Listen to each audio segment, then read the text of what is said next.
Mayang morning, Ormoc City. Dili may mga higala o offering.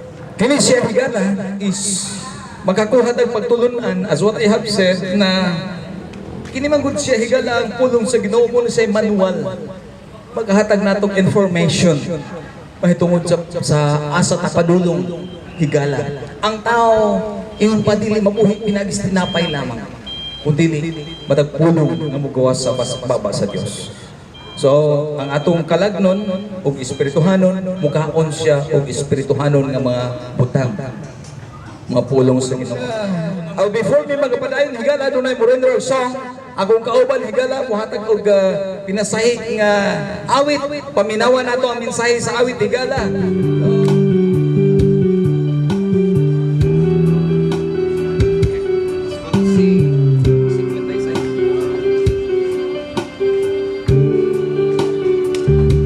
Nahimugso ko ming kalibutan uban sa dako nga katuyuan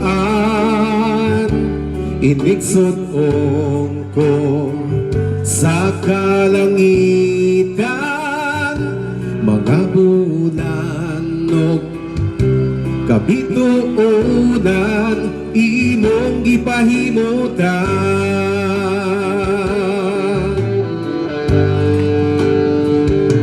mga pagantos ning kinabuhi imong gipasan alang kanako sa kahugawan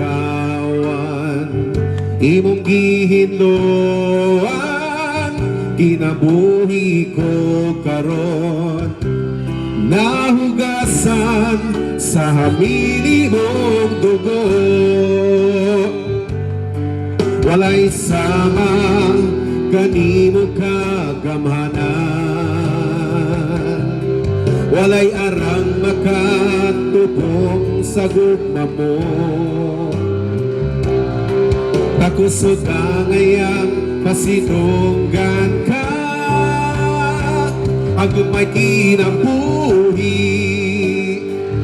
hanggang may kusog atong i-prepare ang atong kinabuhi higala samtang buhi pata kay nagingon ang Biblia sa book of Hebrews 9 verse 27 ang tao gitakda mamatay makausa and after that is judgment. Higala, kitang tanan, mamatay kita higala. Wala kay muugat nato sa kalibutan. Pero higala, subo pamalandungon nga naay duha ka lugar nga giandam ang Dios sa mga tao higala o kining duha ka lugar gitawag nig walay katapusan higala. Duha ni ka lugar langit ra gyud og imperno. Mo na ang tao higala kung mamatay siya, no, kung wala siya makahinulsol, wala siya mibalik ni Jesus Christ, sigurado gyud siya kandidato gyud siya ngadto sa imperno higala. Mo na hinungdan higala miingon ng Biblia diya sa Juan 3 versikulo 16 kay gigugma sa Dios ang kalibutan sa paagi nga iyang hatag ang iyang bugtong anak na sa Jesus aron si bisan kinsa ang mutukan niya dili malaglag kun dili makabaton og kinabuhing walay katapusan. Mao na hinungdan higala nga mingnaog si Jesus Christ tungod kay dili gusto ang atong Ginoo nga mangadto ka sa imperno higala. Dili gusto si Jesus Christ nga malaglag ka ngadto sa imperno. Gusto siya nga maluwas ka higala. Mao na higala nga gisugom mi sa Dios ingon ang Biblia paglakaw kamo og iwali kining maayong balita. Ang maayong balita higala mao ni nga si Jesus Christ higala na tao sa kalibutan og namatay gilansang sa cross og sa ikatulo ka adlaw higala nabanhaw siya. Mao ni siya ang good news higala. Ang good news higala nga nabanhaw si Jesus Christ. Kay kung wala pa mabanhaw si Jesus, wala tay kasiguruan sa kinabuhi higala. Sigurado ta kitang tanan ngadto sa imperno. Pero salamat na lang na usa ka Dios nga minaog gikan sa langit higala naglamang tao sama nato. Isulod siya og tao higala nagpakatao siya kay tao man ang iyang luwason higala. Kung kabayo pa ang luwason sa tong Ginoo, nagpakabayo siya. Mao na higala, nung ano tao man si Jesus, nagpakatao man tungod kay tao ang iyang luwason higala. Ug ikaw na higala, nag-ingon ka sa imong kinabuhi usahay nga wala nay nahigugma nimo, imong ginikanan, imong amahan, imong inahan, imong igsoon.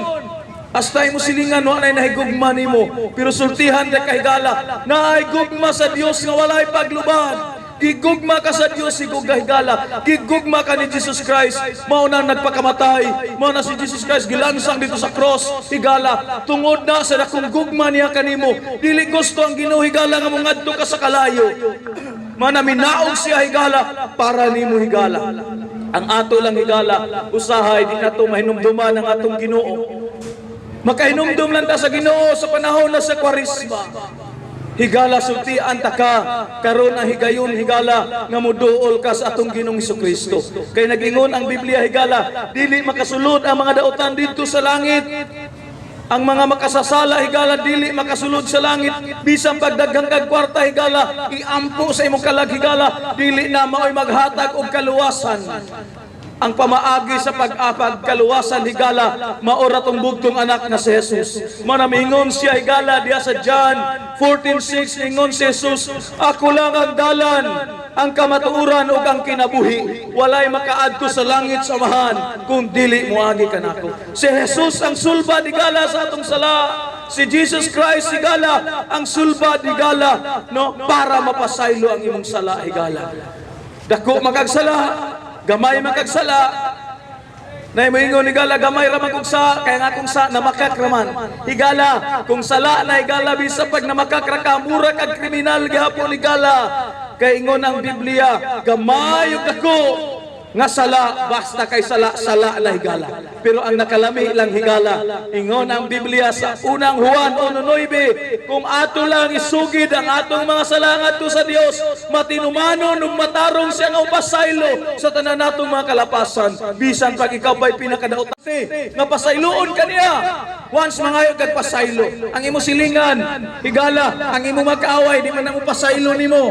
Pero ang Dios higala, bisag unsa ka kadautan pasayloon ka kaniya, kumuduol lang kaniya higala. Karon ang panahon higala, ayaw pa og maihigala. Karon ang panahon nga muduol ka sa Dios. Kay og mahigala wala na panahon ugma. Ingon ang Biblia higala karon, nga naman wa ta kay bawo higala unya gabi mamatay na ta. Wa ta kay bawo unya adlaw sunod adlaw mubiyan na sa kalibutan. Muna karon ang panahon higala nga maghinulsol ka. Karon ang panahon nga muduol ka sa Dios. Karon ang panahon higala nga mangayo kay pasaylo. Higala pasayloon ka sa atong Dios. Ingon ang Biblia higala sa Book of Isaiah, bisag unsa ka pula pa ang imong sala higala, papution kini sa Ginoo. Bisan pa kini dagtong pula, papution kini sa Ginoo sama sa balhibo sa karnero higala. Higala, ang Dios mo pasaylo higala, pasayloon kaniya, pasayloon taniya higala kay nahibaw ang Dios nga walay taong matarong, wala bisan usa makasasala ta tanan higala. Kini atong sala higala nga atong napanunod gikan ni Adan ug ni Eva. No, ingon ang Dios Adan ug ni Eva higala, ayaw mo kaon ni anang prutas kay makasala mo. Pero higala misupak ang tao. O kini nga sala higala ingon ang Biblia sa Book of Romans nga ang sala may kailap sa tibuok kalibutan o kitang tanan nakaangko ni ini nga sala higala. Mao na ingon ang Biblia higala sa Roma 3:23, nakasala ang tanan og nahilayo sa himaya sa Dios. Mao na higala kita layo ta sa Dios higala tungod sa sala. Pero ang nakalami lang higala no kung muduol ta sa Ginoo kini nga sala iya ning papason. Ingon sa Book of Hebreo nga di na ni hinumduman ang sala sa tao once mangayo nagpasaylo higala kung muduol ka sa atong Ginoo. Higala, diha sa imong gimutangan higala, willing ba ka mangayo pasaylo? Higala ang nakalami sa atong Dios higala, wala taniya himo agrobot. Imo na choice, imo na decision kung mangayo ka pasaylo sa Dios. Imo nang decision higala kung nakadungog ka karon sa pulong sa Dios higala, ikaw mo decision sa imong kaugalingon kung mangayo ka pasaylo mo, duol ba ka sa Dios higala. Karon na panahon higala, mi anhim higala, wala mi magdalag relihiyon. Mi anhim wala mi mangayo ninyo higala. Libre among gibuhat higala. Kay libre ang kaluwasan nga gihatag sa atong Ginoong Hesukristo. Walay bayad ang kaluwasan higala. Ang ato lang nga mangayo lang tagpasaylo, muduol ta ni Jesus Christ. Higala, gusto ba ka mapasaylo ang imong sana?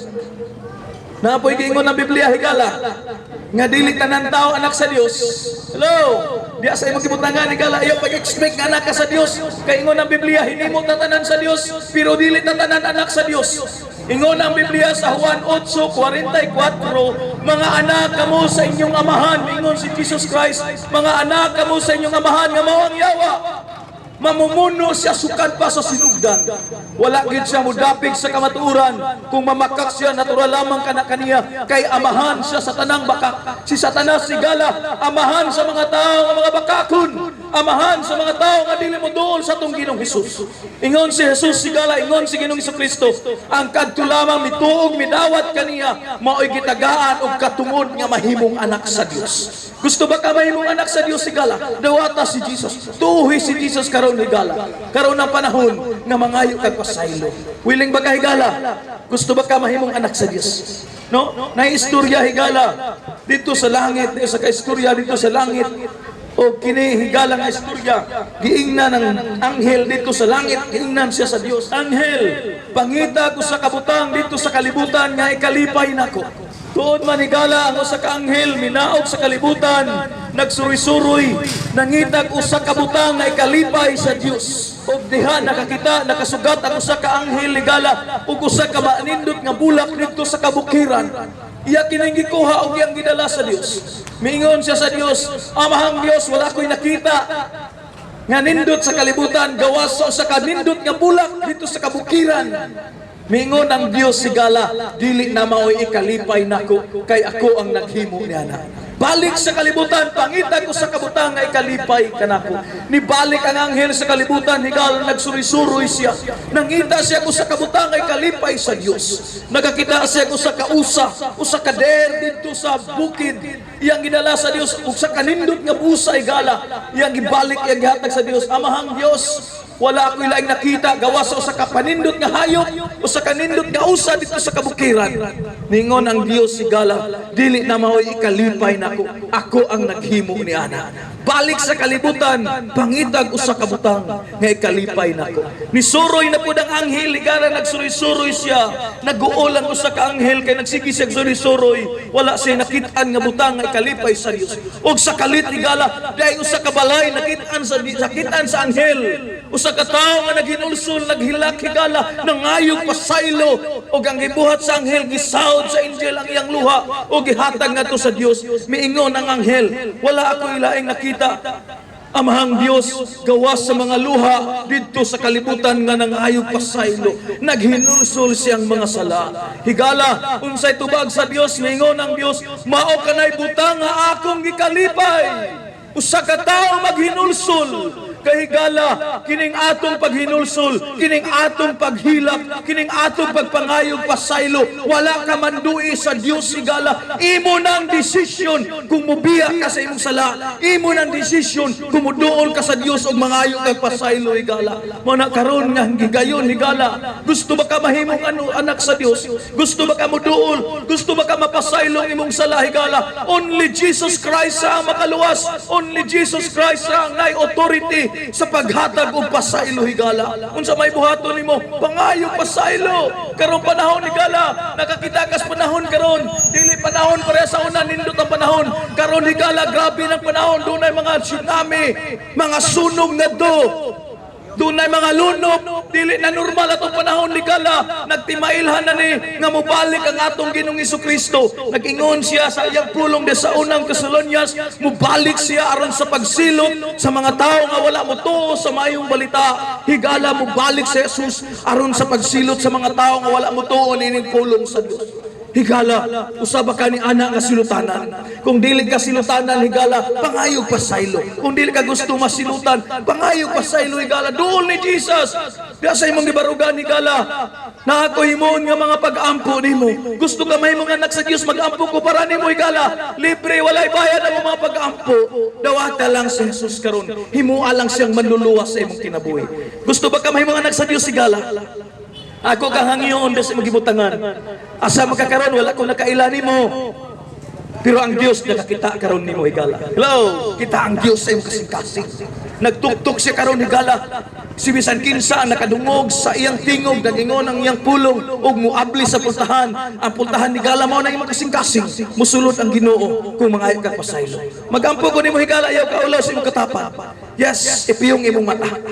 Iduko ang imong ulo. Sabat na ko higala. Ayaw ka ulaw pag sabat. Kay dili na manluluwas ang imong katapat. Ayaw ka ulawin na higala kay di na makaluwas nimo. Magampo ko nimo higala. Yes, sabat na ko. Ginoong Jesus, sabat higala, dawata si Jesus, sabat ay kaulaw. Ginoong Jesus, dawaton ko ikaw, sulod sa kong kasing-kasing, o pasaylua ako sa tanan kong mga kalapasan, gikan sa akong pagkatao, o hangtod karon. Ginoong Jesus, hinlui ako, pinaagi sa imong mahal, nga dugo, nga imong giula, dito sa cross, sa Kalbaryo. Og niintak naa Ginoong Hesukristo, ako kang dawaton, ako kang himon nga Ginoo og manluluwas sa akong kinabuhi. Ginoong Hesus, daghang salamat sa imong pagkamatay dito sa cross sa Kalbaryo aron ako mapasay. Og niintak naa Ginoong Hesus, ikaw na ang akong manluluwas. Ikaw na ang akong hari. Ug ikaw na ang akong Dios. Daghang salamat. Ako kang gidawat sulod sa akong kasing-kasing sa pangalan samahan sa Anak ug sa Espiritu Santo sa pangalan ni Jesus. Amen. God bless you. Wow. Thank you so much. So karon magagalaan ko. Salamat sa inyong pagpaminaw ang Ginoo, magpanalangin ka ninyo. Sulti mo na po na ako, higala. Ay, God bless. God bless. Nag-imin siya. Utro na ako pagsulti ang Ginoo, magpanalangin sa inyong minahal nga mayor, yung mga vice mayor, ang tanang mga sangguni ang panaliwan o sangguni ang panglungsod, i-bless sa Ginoo. Ang tanan nga naghago para hapsay himyang ang inyong pagpuyo din sa Baybay City, i-bless sa Ginoo, panananginan sa Ginoo. Tanang mga negosyante, tanang mga malitay, tanang mga drivers, tanang mga tao sa Ormoc City, panalanginan sa Ginoo. I-bless mo sa Ginoo. Jesus is Lord over the city of Ormoc. Dalay ko ng alan sa Ginoo. Dalay kong siya, mayong udto kaninyong tanan. Bye-bye. Mayong kong ato ni bay. Basig mo yung kong lihok bye-bye. Lihok Ormoc day. Usay malipat mi. Kaya taga bye-bye man. God bless you. Mayong